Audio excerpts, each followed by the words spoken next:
Welcome back to Pirates of the Dark Seas. We are currently on the fourth round, the third and final match.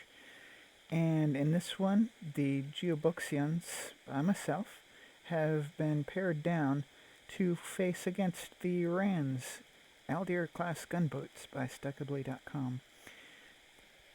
So, the Geobuxians are fighting for a place somewhere from second to fourth place, whereas the Rans are just trying to crush dreams. So, without further ado, let us get started.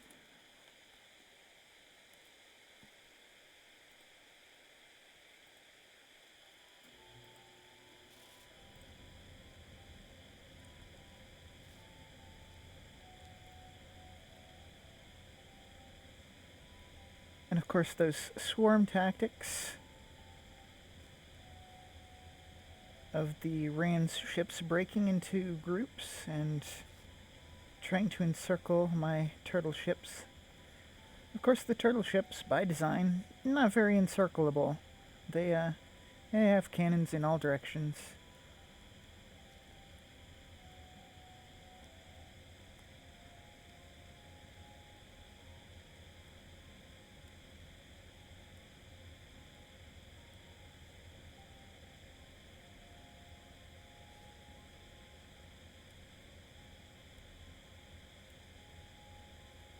It looks like so far only a couple of the ships have been nicked.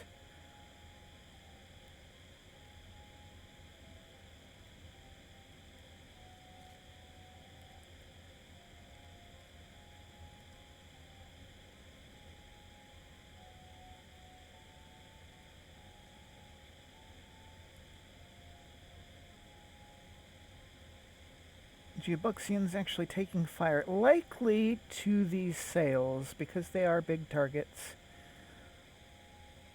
And the blast cannons, you've got to remember, each of the Rans does have one per side.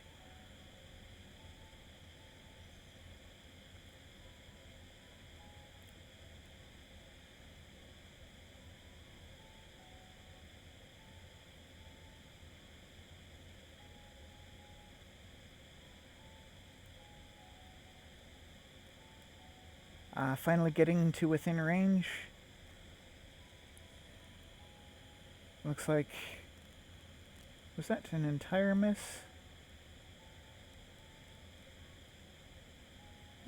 Got by more or less unscathed there.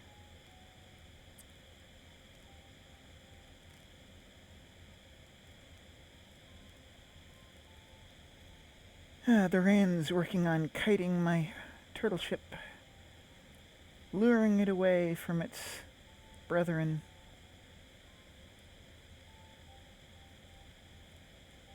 Of course, they are faster than my turtle ships, so able to kite quite effectively.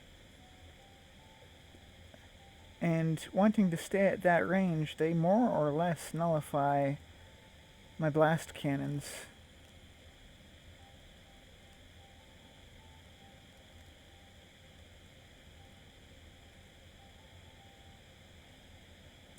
Turtle ships, however, repairing up.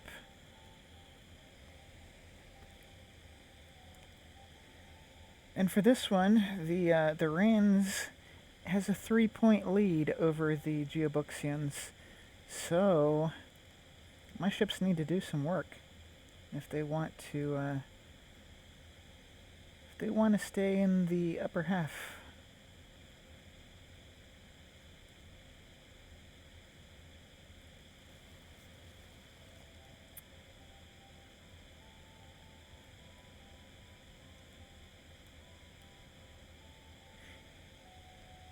If the Geobuxians do win their rounds here, based on the remaining HP, they could steal a spot anywhere from second to fourth place if they end up with a higher HP than one of the other contestants working towards second through fourth. Of course, the champion has been decided, but what would be second place might get bumped down if someone actually ends up with higher HP total, down to as far as fourth place. But it will be first off based upon the win percentage, or the wins, number of wins, and then upon HP, including the aesthetics vote points. Bobbing up from the waves.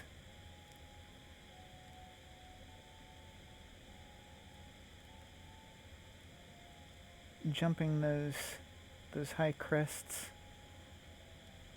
Of course, the poor individuals on deck getting absolutely drenched.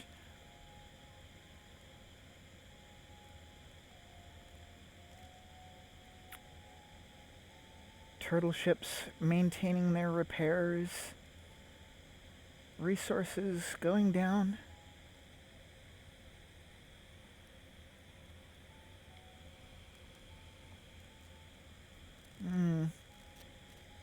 I'm having my doubts on the turtle ships being able to deal enough damage. It seems as though the first through fourth will be most likely out of the first two matches. All of the contestants there.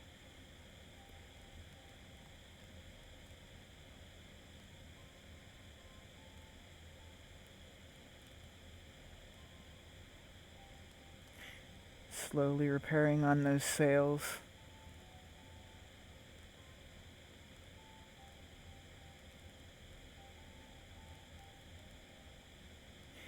I allowed the number of repair bots at 12 to simulate crew working on repairing the ship. It's not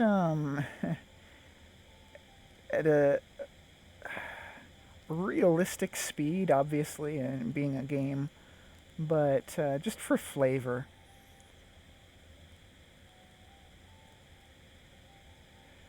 And those Rans, they've picked up some penalty points from being too far away, but easily able to find their way back. And they've kited this one poor turtle ship way out here into the middle of nowhere. And 6 minutes have passed. And the Rans having an effective HP over 100, whereas the Geobuxians unable to close that gap. So let's go to the second match and see if that changes.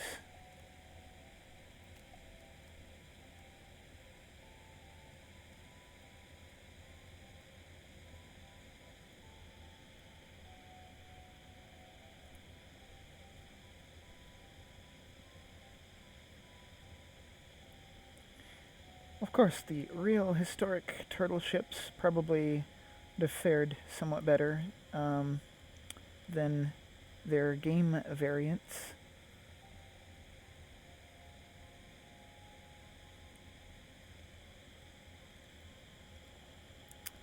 Mast already having been lost.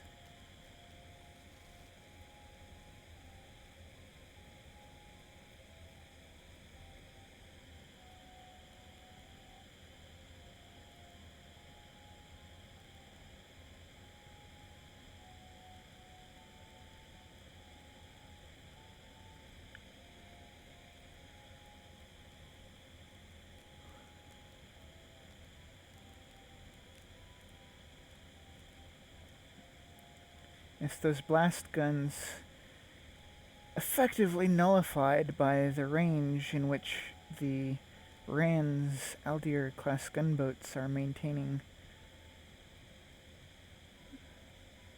their superior speed, managing to simply keep a distance in which those weapons are ineffective. Whereas the return blasts by the Aldir class gunboats more likely to hit because of the sails There is simply a larger target there, and thus not completely useless at that range.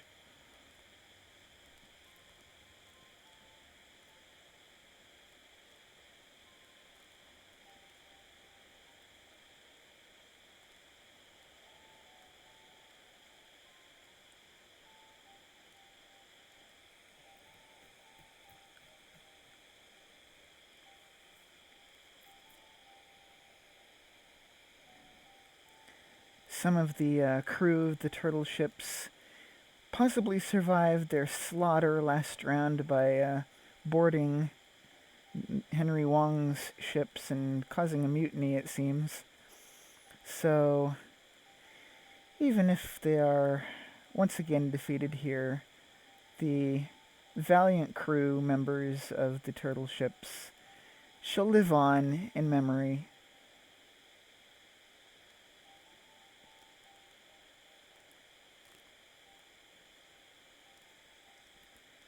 And once again, the Rand's effectively over 100% on HP.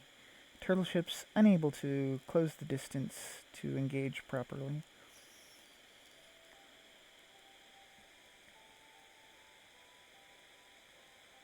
Maintaining themselves well with repairs, however, and again that tankiness coming in handy, the sails being the one vulnerable point.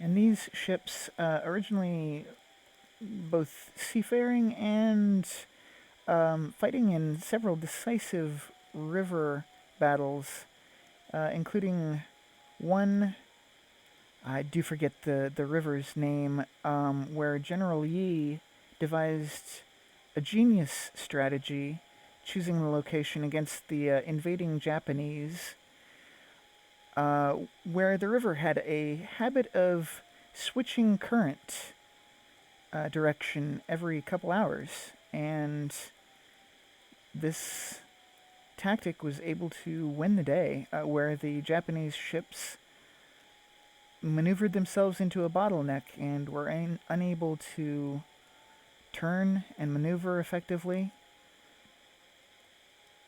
and were defeated by the Geobuxians.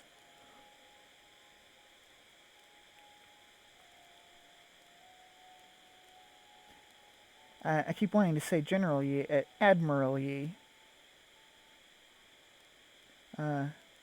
Korean hero from, I believe that was either very late 1500s or early 1600s. My history's slightly rusty, but I know it was within that time frame. I think it may have been very late 1500s. Don't quote me fully on that, though.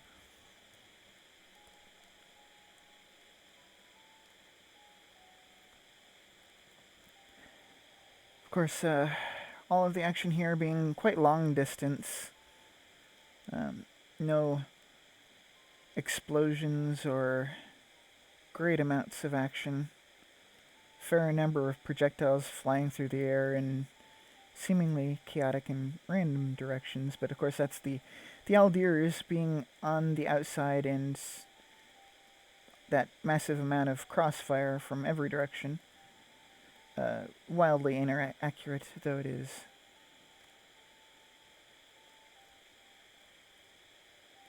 It seems they've managed to completely surround the turtle ships. We've got some over there, some back there, over there, there. Not sure if there are any in this direction, but if so, that would be the only gap in which the turtle ships could potentially flee.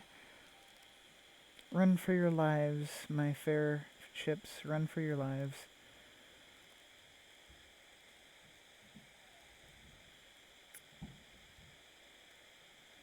And And with only 5 seconds left, yes, the Geobuxians certain defeat, even though the Geobuxians have ended up with a team score of 100%.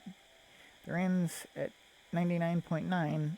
They have the Rans have a 3-point lead, so have won, and the Geobuxians, unfortunately, not placed into the top 4. They are 5th place in ranking, and the Rans have essentially crushed the dream there. Yeah, all for good fun. So that is the third and final match of the 4th round for Pirates of the Dark Sea. However, I will be having one more video exhibitioning the ships that have entered the tournament and just showing off the beautiful insides, having a walk around, taking a blowout to see their insides and have a general look around. So, until next time, once again, enjoy.